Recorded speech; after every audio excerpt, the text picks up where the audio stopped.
Well, good morning there. You know, I'm going to kind of do this video a little different today. I'm going to start out with, I got my morning routine of all this crap right here. All these different pills. We got 2, 3, 4, 5, 6, 7, 8 of those, and now I don't remember if that was in my concoction or not. Now I don't remember opening that one. Oh well, it's only once every 24 hours, but yeah, that's what I gotta do every morning. And then I gotta do this little bottle every night. And that's the life of being an oversized person and being diabetic. Well, and as you guys know, I've been trying to cut back on eating and doing that. I'm heading on what, my third, fourth, maybe fifth week of, I can't be that long. It's got to be my third or fourth week. I can't remember what I said the other day, but I am cutting down way big time on my eating. And I am starting to notice things. My watch is wanting to spin around on my wrist again. And if you guys don't look like looking at a oversized belly, then look away right now. My belly is actually getting softer. It used to be that was hard. Oops, that used to be hard as a drum before. And the other thing I'm not having trouble with is, again, if you don't like it, look away. Is this is the rest of my morning, giving myself shots every day. So yeah, that's my morning routine. Is I get to poke myself twice in the morning. Well, sometimes 3 times. I got to test my blood sugars, and I think I lost one of my testers. I've got one, and I can't find the other. So yeah, that's how my days start out every day. Then of course I sit here and watch a little YouTube and talk on Facebook and that. And then I eat and get going and go make the videos and do my work and do it all over again. At least at night I only got to give myself my 2 shots because I take 180 units of insulin twice a day. So I'm getting a little late in life to figure out that I got to lose weight, but I'm getting real serious about losing this weight. I've cut out the pop. I'm drinking water. Was drinking a lot of water and milk. And now cutting out the milk. Ain't drinking near as much milk as I was. So yeah, just a little bit more about me, and I guess anybody else that's big out there, I see big people and I'm like, how do you get that size? I see these shows on 600-pound people, 500-pound people, 1,000-pound people, and I was weighing 420. Then they had me at 474, which I don't know what happened there, but now I know I can feel I'm losing weight again. If I didn't have my beard, I'd probably have a neck again, but I like my beard, and if it's finally getting down to the nice length again. But that's what I do, and it just last couple of days I notice it's been a little. Yesterday I was a little winded, as you notice in the video if you watch my blazer walk around and the toolbox one. Today I'm feeling pretty good, but and I am working on my youngest, because my oldest, she doesn't have a weight problem. Coming from parents that are big, I'm surprised my oldest. But my youngest here, Squirrel, she's been okay. She's been working on Dad to help when she gets stuff for me. He's giving me smaller portions, which helps. But I kind of had to get on her a little bit, but I didn't get on her. The other night we had some ice cream and chocolate syrup, and that's the low fat stuff. And I had just a good size serving. I mean, wasn't huge. And then I happened to I was done eating mine, and I happened to glance over at Crystal's, and here she's got a big bowl, almost full of ice cream. And all I said is, hey, you know, if you're going to limit my amount, you should do yours too. Don't say that in front of the mama. Mamas. Mamas get a little defensive when you start picking on their little ones, but hey, it's all good. But, so yeah, I'm sorry if I offended a few people, but when I was younger, I never used to take medicine for headaches, because I'm like, I'm not going to rely on drugs, and here now I got to take the damn drugs to stay alive. And my goal is to lose enough weight on my own, because everybody keeps hollering, oh, stomach your stomach, get your stomach shrunk, get your banding or that. Okay, well, you know what they basically do there is banding and having your stomach worked on. They basically force you to eat less. Is what the end result is they want you to eat less. Okay. Well, they don't tell you about all the extra medications once you do that, because you got to take all these vitamins and everything else, because there's a lot of other medicines that go on that you have to take the rest of your life to keep going. So, okay, why would I want to have a stomach surgery done if I'm still going to have to be stuck on medicine the rest of my life to still keep me alive? And I know a couple people personally. Gal 2 to 3 years later, she lost all the weight, she was looking good, and dropped dead. And after doing the autopsy, they found out it was a complication from day one of the surgery that didn't show up until she was dead. And another one was doing good, losing the weight, and went over. Never heard what the true cause on that one was, but yeah. They say it was because of having the stomach done. Then I also hear the war stories where the people have lost the weight, then learned to overeat again, stretch the stomach back out, and they are bigger than what they ever were before. So, and I guess if you can do it naturally, you'd be better off. So, I mean, if they're going to force you to basically starve yourself and just eat the minimum, I figured it's just like drinking pop, you know. I had troubles with, well, I still got troubles with my hands, but it's not near as bad. If you're going to, I was drinking a lot of pop with aspartame, and I found out that the aspartame was slowly, literally killing me. That stuff should not be put in our food. I wish I could get a group together.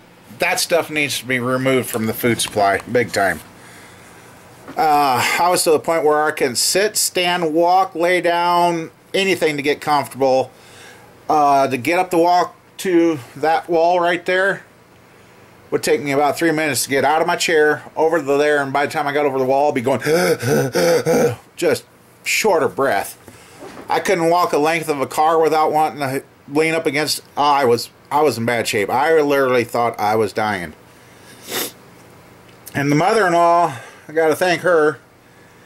She'd sent it to me, and she kept coming across these articles about aspartame and the pop and that. And finally, the third time she sent it, I read it. Then I clicked on the links and went to the links and started reading the symptoms of aspartame poisoning. And I'm like, good God, that's me. I looked at the wife, I says, well, you know, it ain't going to cost us anything to try.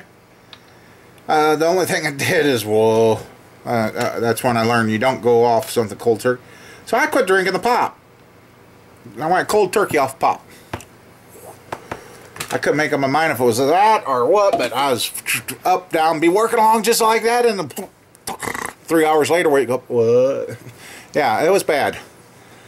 But within 2 weeks, I started feeling better. And what got me to thinking about this is there was a gal on the website that I went to, and she was going to take, doctor said if you want to do anything before you're gone, she was getting to be wheelchair bound, and they said, well, if you want to do anything, you better do it now, because we're giving you about 2 months left to live, because I mean she was in the wheelchair already, she couldn't hardly take care of herself.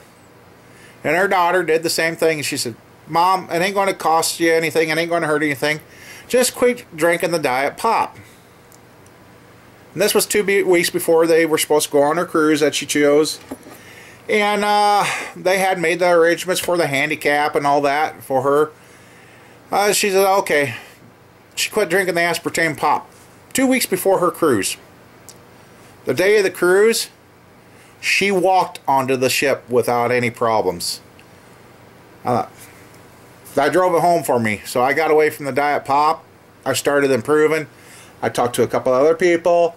One gal was about ready to go in and have stomach surgery. And I said, I know you drink the diet pop. I says, hey, it ain't going to hurt. Guess what? She stopped drinking the diet pop. She didn't have the stomach surgery. That aspartame is bad. So yeah, I'm just real serious about sitting down and getting this weight off. And you know, it's funny on how you notice stupid things like, hey, the fat ain't so tight, or hey, I got a soft belly again, or wow, hey, and I've got ankles and feet again. I mean, I was wearing size 15 wide shoes, and I've already gone down in the size of a shoe that I can buy. I think I'm down into a 14, or was it 6? No, I was 16 wides, and now I'm down to a 15. So, yes, losing weight, you will change your feet size. I did. So, and that's the thing. I see these people that weigh, at my heaviest weight, I was 580 pounds, and when the doctors weighed me, 2 of them literally looked at me and said, well, where the hell are you hiding it?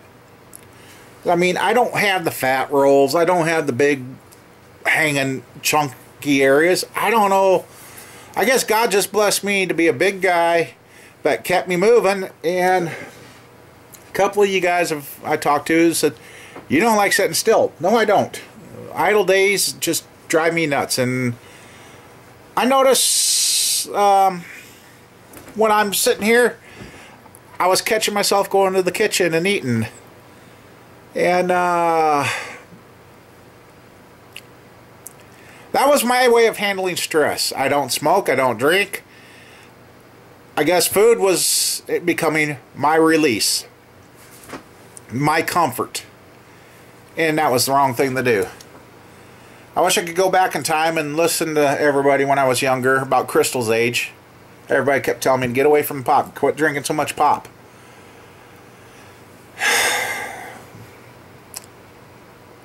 And you know, when I was younger, and now I look back and I'm like, no wonder I could go 24/7, for 3 days a week.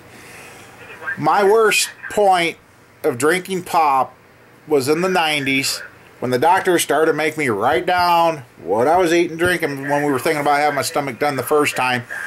I literally was drinking 36 to 40 of the plastic pop bottles of Dr. Pepper a day, 7 days a week. I am not joking. I was drinking that much pop 7 days a week. Okay, well, then I says, Dr. Pepper, at the time I always had to drink the Dr. Pepper because I belched. And then I find out years later that Dr. Pepper is also made with prune juice. Now that explains the other problem that I had at the time. Yeah, we won't go there, but so then I got off that, and then I went on the diet Dr. Pepper, dropped some weight, but not enough. But then after drinking that diet Dr. Pepper, I started noticing things. Okay, well then I quit drinking the diet pop, got feeling better, but I still needed that sugar rush. And they said, well, find something, but just, the doctor said, don't go cold turkey again, because, oh my God, cold turkey after that much pop. What a ride, what a ride. But anyway, then I went to the next extreme. And that's probably why I can contribute some teeth loss besides the diabetes. I love orange juice. I was drinking Sunny D. I mean, it was going good. And now I cannot touch that stuff because it rips me up from one end to the other. Well, then I noticed Code Red is made with orange juice, but I can drink that, and I wasn't having no problem. So I started drinking Code Red. From one side of the scale to the other, yes. But with the Code Red, I started improving. and was still losing weight drinking the Code Red. Well, then after a couple of years of doing that, it started going the other way again. So, okay, got the pop. But this time I was smart. I weaned myself off. I cut myself down, forced myself down, and 3 years ago, I finally said, that's it. I'm done with pop. I'm done. Did good for about a year and a half, and then, well, yeah, a year and a half. That would have been last summer. Yeah, 2? Oh. Anyway, I kind of slipped and started drinking a little more. It started grabbing a hold of me again. Then I went off it again, and now I have had a couple of pops this year. Well, that was in 2014. And so far this year, 2015, none. It's been water and milk. A little apple juice once in a while, which I found out, being diabetic, I'm not supposed to drink apple juice either. So yeah, I'm trying to reteach myself, trying to get the rest of the family on board, and trying to get Squirrel to listen too. But Squirrel is going through a growth spurt, so I'm not too hard on her because she is growing. And okay.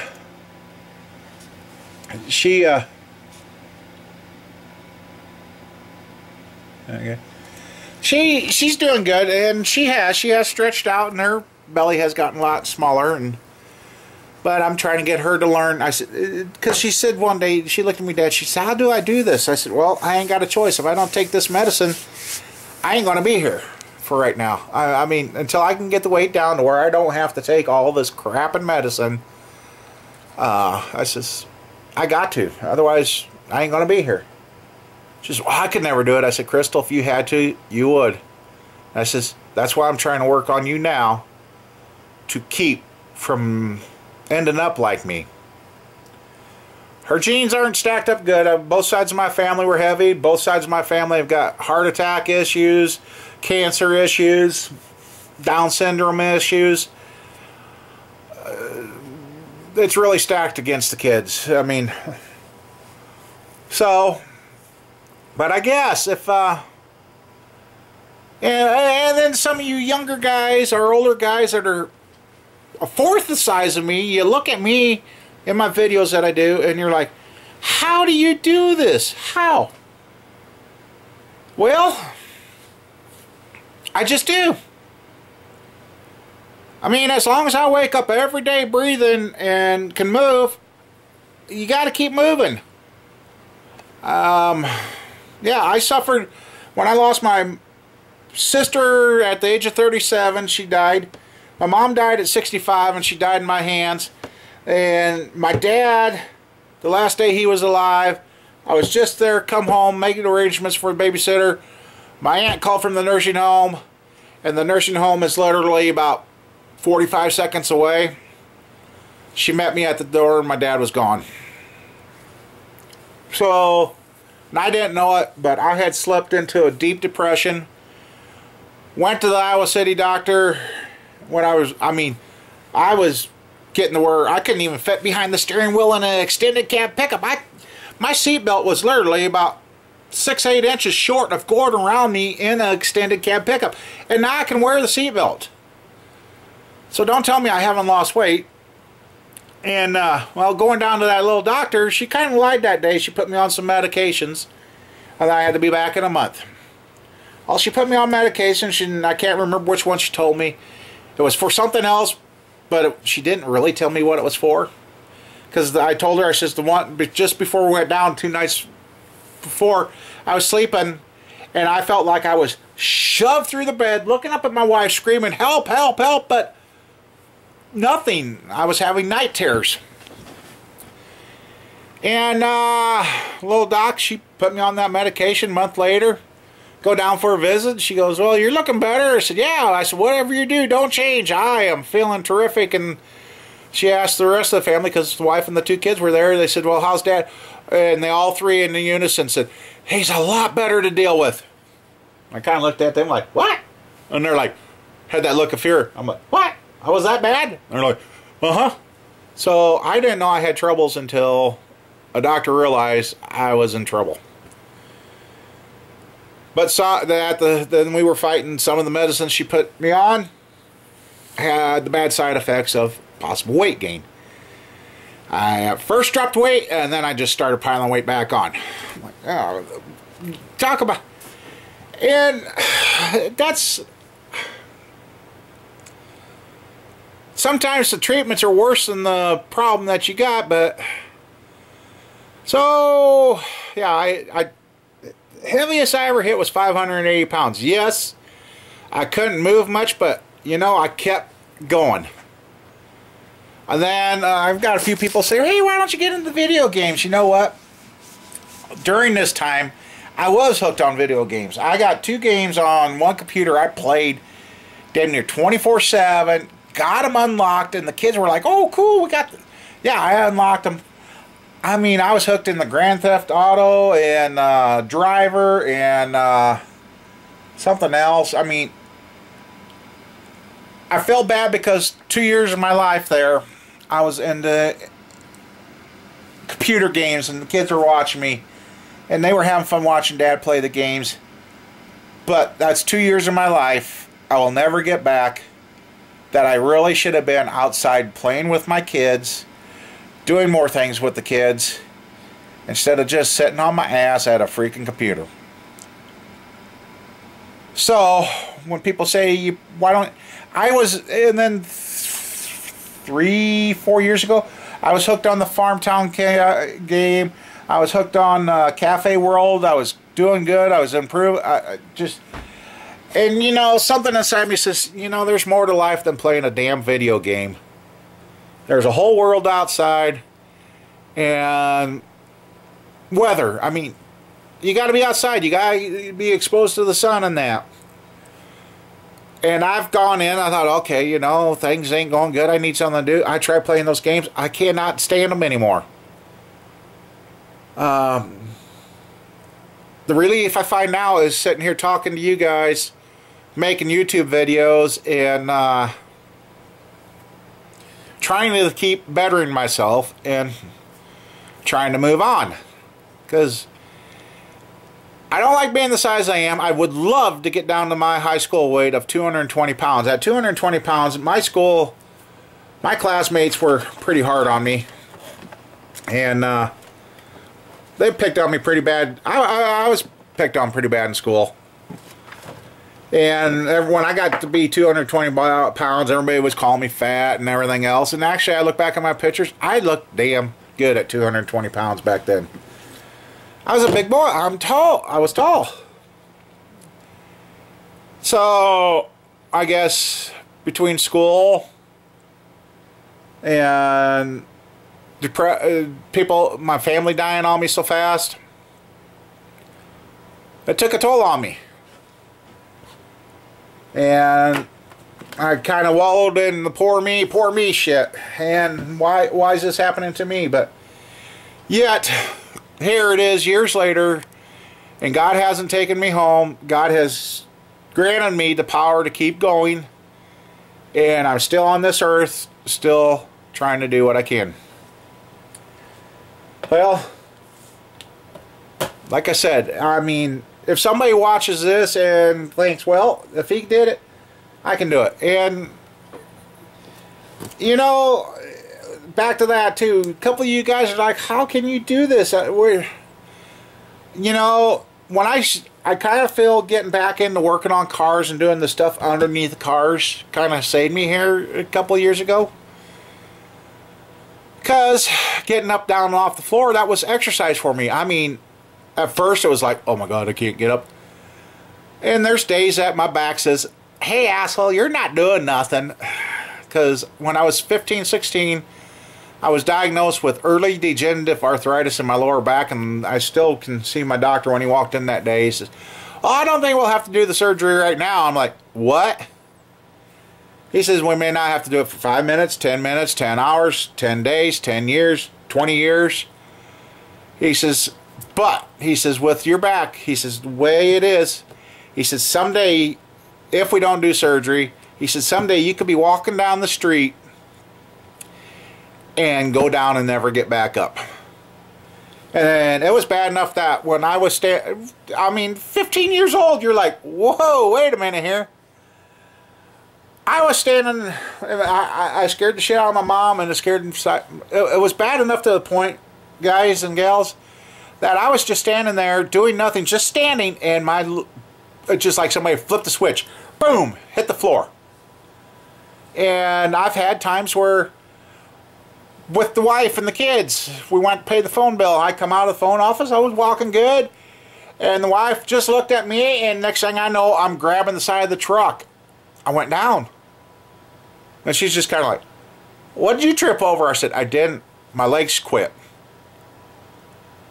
So I've got that fear at any time I can just drop. It's been a while. And my wife and I will back up to each other, and she's a strong gal. I was going to see a chiropractor, and he was getting my back, the hips and that. It's just kind of like he was fixing it. Then I got to the point where I can walk or sit, and she said, lock backs with me. Well, she locked backs with me, and this was after a couple of chiropractor adjustments, and he explained to me what's going on. He says, well, here, let's see. He says, what's your back sits on your cushions here, so it keeps it apart. And I used to be 6'3", and I'm down to 6 foot tall. He said, what's happening is these cushions are going away, and he says, eventually your bones get down here and they're locked together, and now you've lost movement, which I have. I cannot lean far to the left or right or other ways. So, yeah. So after a few adjustments there, I kind of felt better. Locked backs with my wife, and she bent over, and it sounded like sounded like a 2x6 snapped and turned to toothpicks.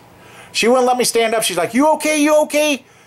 I'm like, let me stand up. She said, no, are you okay? I said, yes, I'm fine. Stood up, and it's just like, wow. So I don't know if she, between the chiropractor going one way and then she bent me back the other way, opposite what the chiropractor is doing. I haven't had a lot of trouble, but I still got troubles. So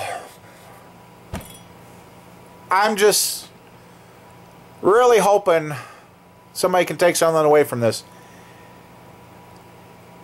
I guess if you have breath and you can move, you should get up and move. And I shouldn't say that because I'm kind of calling the kettle black. I ain't moving like I should be, but the weather's getting nice again. I'm feeling better. I want to start getting Crystal to go for walks, and if the wife wants to. The wife has a lot of aches and pains. I would love it if she would walk with us, but I need to keep moving. I am enjoying feeling the weight come off. So, I guess, you guys ask me how I keep going. It's just me, and you just gotta keep telling yourself, I can do this, I can do this, I can do this. The I can'ts in the world, that's the ones that you see are so big. I can't do it, I can't do it. You keep telling yourself you can't, you won't. And the other thing is, a couple of you guys have made a comment. You see how much stuff I have tore down. And then you're like, you go back to it and you can put it back together. And I'll finish up with this. This is probably getting long enough. Yes, I can tear stuff down, go back to it, and like laying out that wiring harness the other day for that Rec 97, I could tell almost, I know where everything goes, but to say it outright, I just know where it goes. Goes back to years when I was about 8, 9, 10 years old. I got bored one winter. I decided I was going to pull our old Montgomery Ward riding lawnmower in and take the motor off it and tear it down and fix it. Not that it was broke, really. I just wanted something to do. And my dad seen me drag it in the little shop we had then. He didn't think nothing of it. He thought I was just taking it in to mess with it, like sharpen the blades or something. He come in and he seen me have that motor off and laid out on the bench, all tore down, and he's like, Jesus Christ, that damn thing ain't never going to run again. Turned around and walked out the door, and I kind of like, thanks for the vote of confidence, Dad. Granted, I have never, until that day, I had never, ever tore a motor apart. tore it down. I got the parts. My mom helped me get the parts. And got it together, put it on. She just wouldn't start. And my dad's like, she told you. Well, my mom knew an older gentleman in our town. His name was Millard Hoflin, and he done small engine repairs and lawnmower repairs and had... Well, she said, so let's go one day after school. So she did. She brought me in and dropped me off at his place, and I talked to him that night, and he's like, well, did you get timing marks? And I'm like, what's timing marks? He said, well, bring the motor in. So next night, my mom took me. I loaded up the little 5-horse Briggs, and when she took me in, and we tore that thing down, and he checked everything. He said, you done good. But he says, you didn't get the timing marks lined up. I said, so what's that? And then he explained. Then I worked with him for a little while. And sad thing is, when he died, his family didn't have an auction sell off any of his tools. Everything that he had, all the manuals, everything went into the garbage. But that's just sad. But anyway, so we put the timing marks on. He had a little test stand. I put it back together. He made me do all the work. He didn't do it. Got the timing marks on, put her on. Boom! First pull, that thing started. I'm like, all right. Took her home back and put it on the mower. And my dad never did say, well, good job or anything. My dad just wasn't that way. Well, then it come time when I started to want to work on motors, and I had my license, and I stopped by and talked to him. I said, well, you know, I want to do this motor, and I want to do this. And he says, well, Rod, you can do it. And I'm like, what do you mean I can do it? I can't do a V8. And he said, yes, you can. He says, it's just like working on your small engine. I'm like, yeah. He says, it's just the same thing, but multiple pieces to it. Oh. Okay, he says, just remember how you take it apart and put it back together the same way. So I overhauled my first motor, and it went good. And he was right. It was just more of the same parts. Some are obviously different than a small engine, and you know what? That philosophy worked. And I used to go down to the local hardware store when we had one, and I started fixing toasters and coffee makers and stuff for the gal. People were bringing them in. I'd go over there, hang out, and I'd just work on that stuff. And towards the end, I started getting paid for fixing this stuff. I was like, nah, I'm just fixing it just to have something to do. Because that's me. I'm kind of one, tear it apart, see how it is, and then put it back together, see if it works again. So I guess that's why I haven't ever really given up on everything. I probably shouldn't have done what I done with my woodworking. But when the money, it just... So yes, I got a lot of things that I want to do. And it just... that I don't have the funding to do, or my hands to be able to get it on. And yes, not having a lot of food around also helps contributing to me wanting to lose weight, because I want my kid to eat first, not me. I want to make sure the kid is taken care of, and the wife. And the wife, she's getting a little more serious about trying to lose weight, and she's had Graves' disease. So, and the doctor told her after they radiated her thyroid on 9/11. That was a wonderful day. She got radiated and the world went to hell. She's got to work twice, 2 or 3 times harder than anybody else to keep the weight off. And I think she's trying that more again. So, but I guess I'm just trying to say, put it in your head that you can do it, and just keep living life. Don't give up. God's got a plan for all of us. What it is, we don't know. When it's going to happen, we don't know. But someday everything will become clear, and we'll understand everything that happened. And that's where this guy that kind of stiffed me on this blazer deal, you know, mad at first, probably said some stuff to him I shouldn't have. But you know what? You forgive, you go on, you move on, you like, yeah, fine. You know, a couple of you said, hey, we wanted to see a V6 build. Well, I guess you're still going to see it. Hopefully this block is in better shape, so I know I won't have to bore it. Then I can just re-ring it and go, maybe replace the rod. And since the knocking had just started, Maybe it's not near as bad as the last motor I tore down, that the crank's still turnable. So then we can turn the crank and just do a crank job and re-ring it and put this thing back, to wash it all down and make sure all the filings are out of it. So, but my goal is to have all this gone this year, 2015. My goal is I don't want to be spending, it's $2,800 a month in vials of insulin I get to keep me alive, to keep me going. The rest of the stuff's not too bad price, but my goal here for come on camera, my goal for 2015 is to lose the weight, lose enough weight to where I don't need any of that crap anymore. I'm just done with medicine. I'm just done. I want to, so in order to be done with the medicine, I got to continue to lose the weight, and that's the plan. So I just wanted to put this out here today, and yeah, it just felt like something that I needed to say. So, and I hope I didn't offend anybody with the fat, because you know, when I watch my videos, if it bugs me, I'm like, God, I look like crap. Why did I do that? I know it bugs some people out there. I know a few of you said, don't worry about it. That's just part of you. But you know, I'm sick and tired of seeing that you. I want to see the 220-pound me that I can be and get rid of these extra people that I'm carrying around.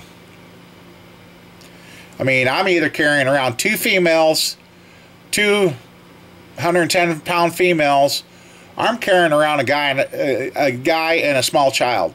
I need to get rid of them. So, anyway, I'm going to probably put this video up now, and maybe I'll go out to the farm and do another one, but that's how I'm going to try and do this year.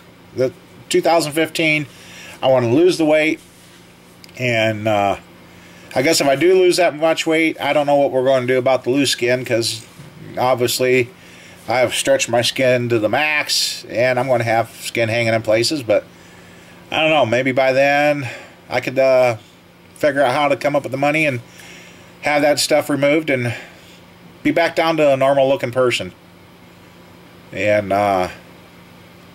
be able to do a lot more again. So, well, I hope if somebody that's big sees this, I hope it helps.